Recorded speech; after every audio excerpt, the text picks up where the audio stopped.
call the meeting to order? I guess so. Do you have the recorder? I do. Okay. First thing we have to do is review these minutes. That's on the thing with the seal on.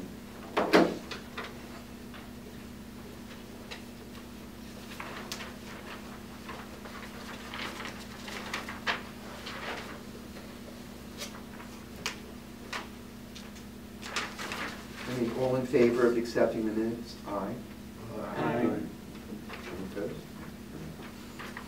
Opposed? Our future meetings, November 16th. I think we just informally have considered canceling December 21st. It is Christmas week. Is that sufficient for everybody? Yes. And Kelvin will keep us advised by email, as you always do, anything we need to know. And then you'll notice that there's a shift to the fourth week because for January and February, because the third Monday in each of those months is a holiday. So, but the dates are there. And then we have nominations and elections. That's our next thing that the board's going to have to chew on for a while. But that'll be the secretarial report.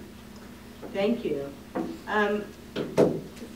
For my report, all I wanted to do is to thank Kelvin for that comprehensive presentation you gave us at our condensed commissioner orientation meeting. I guess we expect to perhaps see some of that and some additional information once we have a better sense of what the new administration has in mind with regard to new commissioners. So we'll all look forward to that. If anybody wants me to dig in detail on any particular topic or anything, please let me know. I'm happy to revise and do that. I'm thinking they might have to use you as a resource as to who gets to appoint these commissioners, because I'm willing to guess they don't quite know the breakdown. He might be planning to make appointments when maybe he can't. So maybe you got to reach out to whoever's doing it to just say, he's already hit his peak on. I think the most valuable thing I have is that sheet that breaks them all down that I think you guys put together. In fact, I provided that to the mayor's office, and that's right. And that should be enough that they understand. Yeah. Great. So, do you have a report for us, Kelvin? I do. Thank you. Yeah. Well, so far this year, we're at 29 complaints. That's about twice as many as we had last year at this time. Our investigators are working on a total of 47 open complaints from 2013 to 2015. Internal Affairs got 27 new complaints to date in November. They've got 679 total this year, and that's roughly equivalent, a little bit more than they had at this time last year. Audits, we've got 137 of those. I sat for the first time on November 3rd on the police department's use of force review board. I've included in your packet the new Directive 10.4. And in fact, I will be providing you guys with a whole set of the entire directives because they've all been, most of them have been updated at this point. I've been waiting to give you the entire package because a lot of them have changed, and we're at the point now where they're all they're standing still for the moment. So I'm going to provide everyone with a full package of all of the directives. This 10.4 though defines how the use of force review board works. And I also point out that this is a public document now. That's a substantial change as opposed to how the department handled directives in the past. And eventually, we probably will see all of the directives, the entire set of directives, as a public document. That is one of You're right, because like when we were appointed, that was like a whole big thing. They weren't public. Exactly. Yeah, in fact, they told us years ago that when we even suggested that that was just not a good idea, the world was going to fall apart. But this is now a public document, thankfully, and many of the others will be too. In fact, all of the directives connected to Directive 10 are now on the website, and gradually they're going to have 22, which covers use of force, and the other directives as well, and that's a very good thing. Yeah, because we just had that big trans directed to them. Yeah. But So, on our website or the police department website? It's on the police department's website. We're free to, I'm sure we're free to post it on ours as well, so Yeah. that's not a problem. I mean, we keep pointing to the commission and to you and to our website as a source of information, so I think that would be great to get that up there as well. And yeah, for the first meeting, I thought it was a good experience. Everybody was very accommodating. It's very regimented. You know, they had a seat. You know, you have to sit right in the seat there and everything. So it was good. I look forward to learning a lot in being part of that, trying to bring that value of what we're learning out to the public there and actually influencing some of the policy decisions that they make. Was your seat left of center or right of center? I was right next to Deputy Commissioner Turcotte, but that was good, actually. So, also connected to that, I just responded this morning, 3:35, to the first shooting scene. It was an incident up in the 25th Police District. Involved someone who may have had a knife. We'll see where that goes, but I was received pretty well at the scene. There was one lieutenant who wasn't quite on board, but we changed that very quickly. Gathered the information I needed to, took a couple of pictures which I sent to you guys, and we're trying to develop a uniform response when we go out to the scenes, the information that we gather. For now, myself, Will, and Joe will probably be coordinating who will respond when. For the moment, I want to go to the first couple just to get a sense of how the thing goes forward. But all of us will be going to those as it happens. So that's another major step forward. Calvin, I think it's a really good idea to have a protocol. Yep. But my question is, can you borrow a protocol from, like, are there other commissions maybe that are doing that now that have Yes. something that we can use as a resource? Absolutely, yeah. In fact, I've been talking with the Seattle Police Auditor, Mark Kissinger, is one of the more experienced people in oversight doing shooting investigations. He was part of Chicago's shooting response team for years, and also does shooting reviews in Seattle. And he's been very generous with his time and suggesting how we might approach this. So definitely we want to put together a solid protocol as to how we're going to respond to the information we're going to collect, how we're going to put that out to the public when that's appropriate. Okay, we've got so far 12 of these completed shooting investigations back from 2015 and 2014. I've asked them to give them to us going backwards with the most recent ones first. Obviously, if there's something that we find concerning in some of the more recent ones, that would be something more likely that we can actually get the department to take action on rather than the ones that are pretty far in the past. But eventually, we will get all those shootings back to 2007, which was our original request back in 2013. Do you have a template for reviewing these records? No, that's what we're still trying to put together in connection with our response to the scene, what we're looking at in each record. Okay, body-worn cameras. I've given you in the package here what is a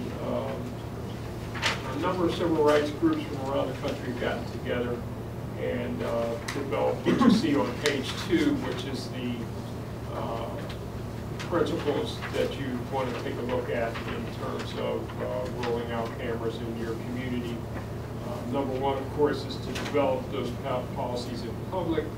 One of the things we may consider doing is actually asking that either City Council or frankly ourselves convene a hearing probably in City Council chambers to discuss what that policy will look like here in Philadelphia. There's a temporary policy in place now which was put together for the pilot program in the 22nd District. That temporary policy actually only saves footage, for example, for 30 days. That's far too short a period, obviously, for a full-blown policy in terms of making the footage from the cameras available for complaint investigations, shootings, etc. The general rule is that any footage that an officer takes that's relevant to the use of force incident, an arrest of some sort, is saved for an indefinite period of time. What's key is how long we're going to save the rest of the footage. Most of the policies that I've seen out there so far, the model policies say that you should at least save footage for 60 to 90 days, if not more. In looking at complaints that go through the department, I found out that over the last 5 years, most of our complaints, actually 73% of complaints, are initiated within a 30-day window from the actual incident, which kind of surprised me, actually. I thought it would be longer than that, but that's what it is. So 7 out of every 10 complaints is filed within 30 days of the underlying incident. But you still have a good number of complaints and other types of incidents that you want to make this footage useful for. And a policy, for example, that only saves the footage for 60 days is not going to be particularly useful for example, a lawsuit defense or something like that, which has a much longer window. Even the 75-day time frame for internal affairs investigations contemplates something a little bit longer than that. So if I have a complaint that's filed within 30 days, but maybe I don't get to that because it doesn't come up on a wheel, or the investigator doesn't get to it until longer, we clearly need to have a longer time frame in terms of how we save the footage. The other big question is,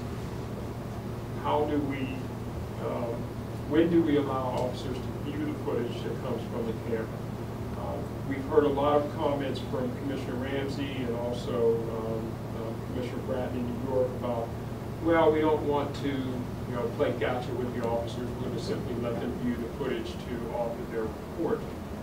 I think the problem with that is that the laws around use of force really are tied to objective reasonableness, which is determined in the moment, not after the officers reviewed the footage and then written a report based on this review of the footage, not what happened then. So, as you'll see in here, one of the things that they say is that number 5, preserve the independent evidentiary value of officer reports by prohibiting officers from viewing footage before filing reports. Footage of an event presents a partial and sometimes misleading perspective of how events unfolded. Pre-report viewing could cause an officer to conform the report to what the video appears to show rather than what the officer actually saw. Now, there is a way, in looking at some of the other policies, there is a way around this. Let's say, for example, you wanted to take advantage of that. You could allow the officer to view the footage after he's written the report with a supervisor, and then have a supervisor, change the report in some way, and then you can kind of note that. So there are ways around that, but we don't want to be at a point where you just simply let the officers view all the footage before internal affairs investigations, before all of that. That's problematic, I think. But these are those principles, and that's something I think we should consider, if not adopting these directly, then considering some of the other. There are several out there. The ACLU has a pretty good model policy that I can give you as well. But that's going to be the big thing going forward next year. Commissioner Designee Ross has said that increasing the number of body cameras in the department is going to be one of his priorities, so that this is something we'll be dealing with in a great deal going forward.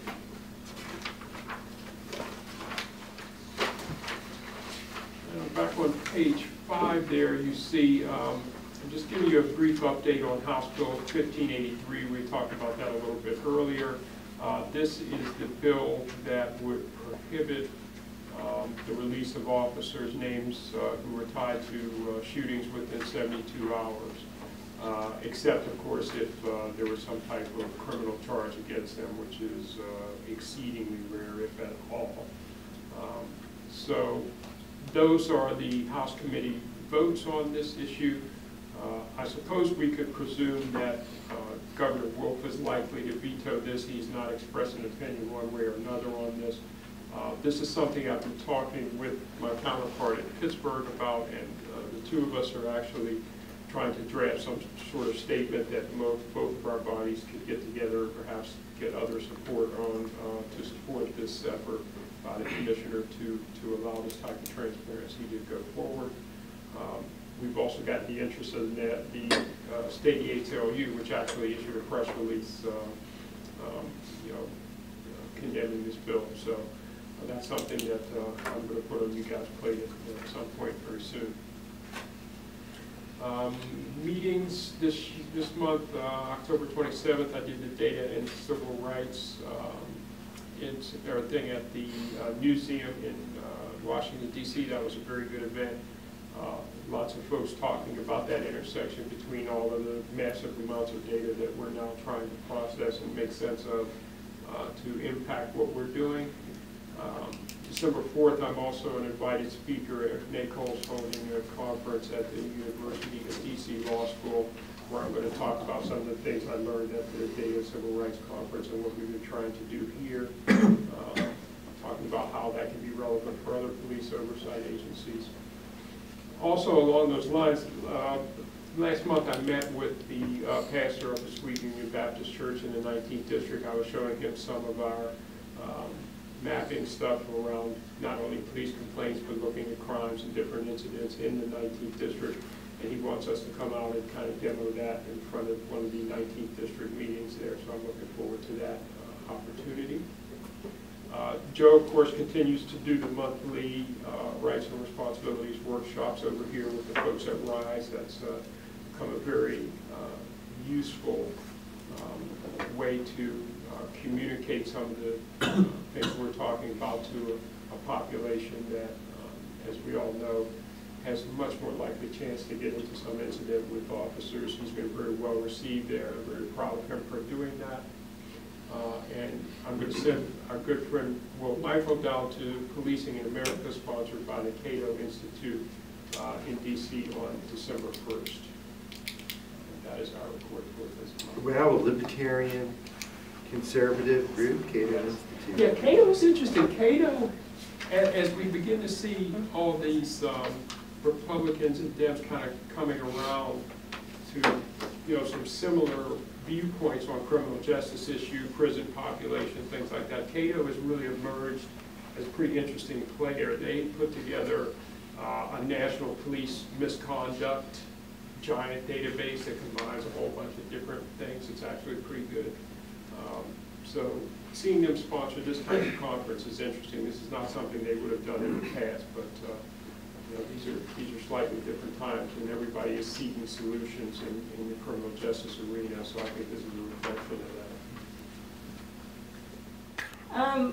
Loosely related to the body cams, do you know that the ACLU in Pennsylvania and a couple of other states have released an app, a mobile app, so that you can film any type of, I guess it's geared towards police misconduct, and then it automatically goes to their server so that it can't accidentally be erased. And I know that they're looking into developing protocol and how long they're keeping it and all the same challenges. Have you seen it yet? I'm familiar with the app. I think New Jersey ACLU was the first one that started that, and I mean it's the same problem. Who saves the footage? Who has access to it, and all of that, and how long did they save it? So I think you can find it on their website and look at some of the to be developed protocols, the things they're considering. So. Yeah, we actually had a developer that came to, a local software developer who came to us with a similar app that he wanted to try to get us interested in, but we'll see, it costs money, so I said, sorry, I'm going to pay you money. That's for sure. That's a good excuse, really. Plus the ACLU app is free, too. Yeah. It's not that hard to build that kind of app, to be honest. Right, thank you. Phoebe, I'm sorry. If it's a true concern with reviewing the videos, that the supervisor or an officer could possibly, go back after they view the video and they read the report and they change it. That's really such a concern. Why not interject PAC in that in some way. Possibly you can either have someone from PAC view the video with them. And I guess you would have to look at a time frame on when the report was actually viewed after the officer viewed it. So I had to interject in some. Yeah, that's possibly. I'm worried at how much that would be a considerable undertaking, given the number of incidents that result in some sort of arrest. That means they're going to save the video. But yeah, I mean there are a number of ways you can get at that viewing issue. But I think the problem here is a lot of police commissioners like Ramsey or Bratton are now taking a very strong stand, and we're going to let them view everything, and they're just kind of, this is part of the anti-Ferguson kind of pushback, I think. So I think we have to oppose that, but there are I think there's a lot of things you can do in between to make it be useful and do it correctly. I think the timeline is very crucial, and then we obviously reviewing it the right report, and then viewing it again, and then looking to or changing the report. So I think that would have to be established, that protocol there. Yeah, because I think human beings, once you see video, you're going to change. Even if you know something else happened, people tend to change what they see because they tend to believe that, well, I saw it on camera, it must be true. So that's a problem.